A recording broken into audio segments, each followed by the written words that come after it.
Hi guys, my name is Vishal Singh and I'll be teaching you chess today. So in the previous class, we had started with defending by protecting, and before that we completed defending by moving away. So we're done with that and we started with defending by protecting, and we'll be continuing that today. So let's begin with the class. I'll be sharing my screen now. Um, So this, I'm sure we completed this in the previous class, and the answer to this was utilizing your king to safeguard your knight. You were playing as black, and your knight was under the attack by the rook. And the reason we need to utilize our king was because your knight was dead.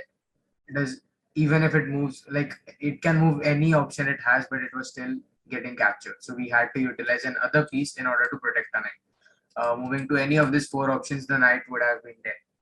All right, so let's move on to the next one. It was quite simple. Uh, okay, so here you are playing as white again.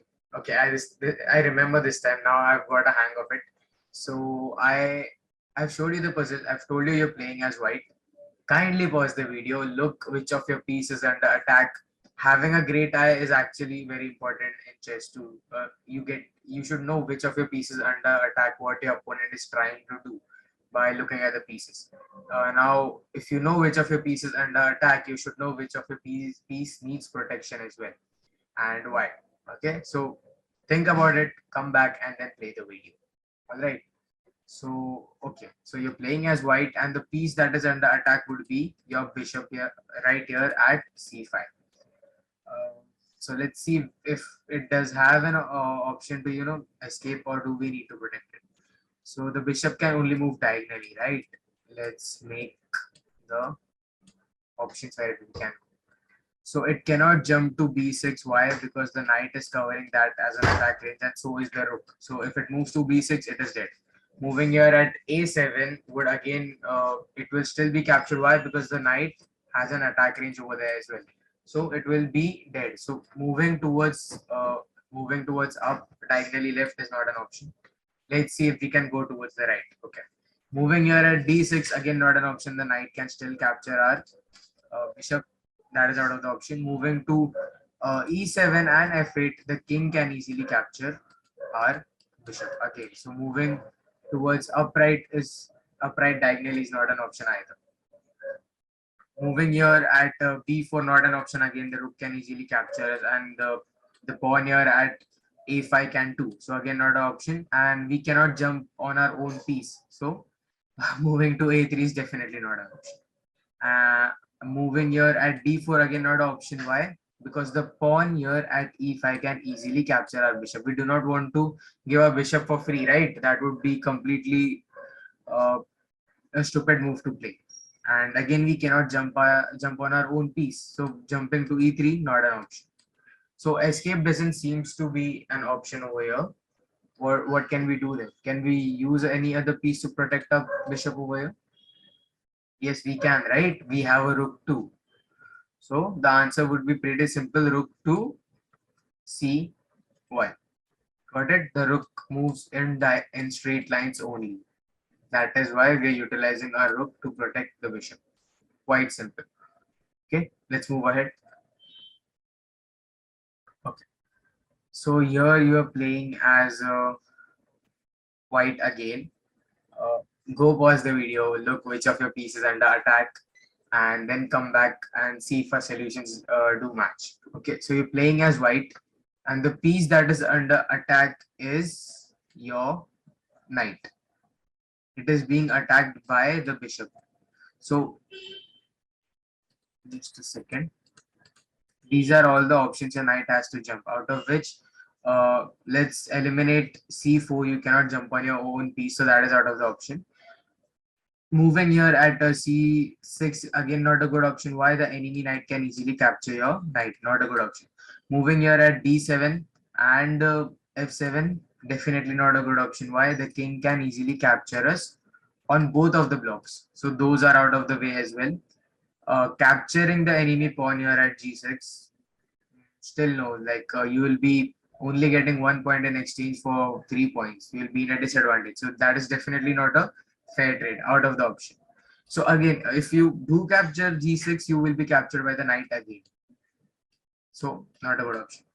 And moving to d3 and f3, again very bad, very bad choice. Why?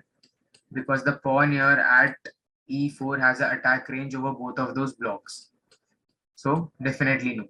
And moving here to g4, again not a good option because of the pawn here at h5. So escape doesn't seems to be an option. Doesn't seems like to be an option. So what can we do? If you see carefully, your knight is in the black box and so is your bishop. That means we can actually utilize our bishop this time to protect our knight. So the answer to this would be quite simple. It is bishop to d4. Why? Because the bishop can only move diagonally, right? So this way you're protecting your knight, and even if the exchange does happen, you will be losing 3 points and the enemy will be losing 3 points also. So that would be a completely fair trade and fine rather than losing 3 points for absolutely free. Okay, so that is a completely okay move to play. Answer to this would be bishop to d4. Got it? Okay, let's move ahead.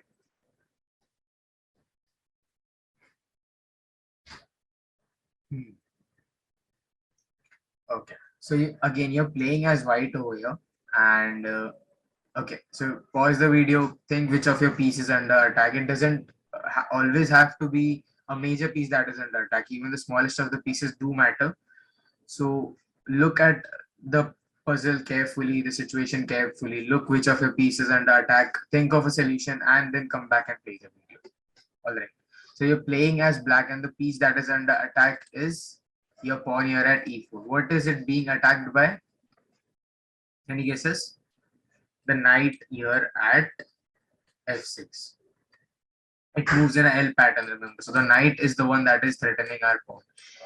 If we do not want to give that 1 point away either, why do we want to? Why we should not give that, right? Even if it is one single point, it still can change the game. Uh, what if this knight reaches at the top and becomes a queen? Sorry, the pawn reaches at the top and becomes the queen, right? So let's not give that away for free. Let's even fight for that and save that. So what can we utilize to save that? The pawn here is sitting on a white block, and our bishop is on a black box, right? So utilizing our bishop again out of the option, not a good move. The king is way too far away to reach there in a single move. It would be captured by the time the our king reaches over there. So and none of the pawn have an attack range as far as to save that pawn. The pawns can only move one block diagonally, attack one block diagonally. So that is again not a good option to. I mean, that is not possible to protect this pawn using any other pawns in this given situation. So the only option we have left is the knight here at d1. Can the knight protect it? Yes, it can. How? It can jump to c3, and from there it can actually give support to our pawn. So the answer to this would be quite simple. It would be knight to c3. Got it? Very simple. So now if the enemy knight does try to capture your pawn, you can in return capture the enemy knight, and the points would be in your favor. So logically the enemy should not then capture your pawn. Okay, which means you actually protected your piece. Okay, let's move ahead. Okay, so you're playing as black, and you're playing as black. Please pause the video, think which of your piece is under attack, and then come back and see if our solutions again do match. Okay, so you're playing as black, and the piece that is under attack is the bishop at the given moment. Okay, so let's see why does it need protection? Why can it not just escape on its own? So let's see all the options we have with our bishop. So moving here at c6, definitely not a good option. Why? The pawn here is ready to capture your bishop. We do not want that, right? So bishop to c6, not a good option, and we cannot jump on our own piece. So this is completely eliminated. This is definitely out of the option. Now we have the same situation on the diagonally right side, upright side. So again, if we move to e6, it will again be captured. by another white pawn. So we do not want that, and we also cannot jump on our own piece. So this is out of the option as well. Let's see if we have anything up here. So if you move here at c4, the king can capture our bishop easily. Not a good option. If we move here at b3, the king can again capture us. Not a good option. If we move to a2, would that be a good option? Remember, our bishop is actually being threatened by the rook, and the rook moves in straight lines, vertical and horizontal. So meaning this block here at a2 is under the attack range of the rook. So definitely not a good option to go to a2. So this is out of the option as well. Let's see, moving here at e4. How about that? No, right? How about here at f3? It will be again be captured by the pawn here at f3. Not a good option, and we cannot capture the pawn here at g2 either. Why? Because it is being protected by the rook itself. So what option do we have? Okay. Okay. So we can actually utilize our knight in this given situation. How? By moving our knight to f6, and then it can easily protect our knight, our bishop. So the answer to this would be quite simple. You're playing as black. The answer would be quite simple. It is knight to f6. Got it? Very simple. So that was all about today. That is all we did. I hope you guys understood everything and it was quite clear. And most of all, I hope you guys enjoyed. So we'll be continuing this again in the next class. So see you in the next class. Bye bye.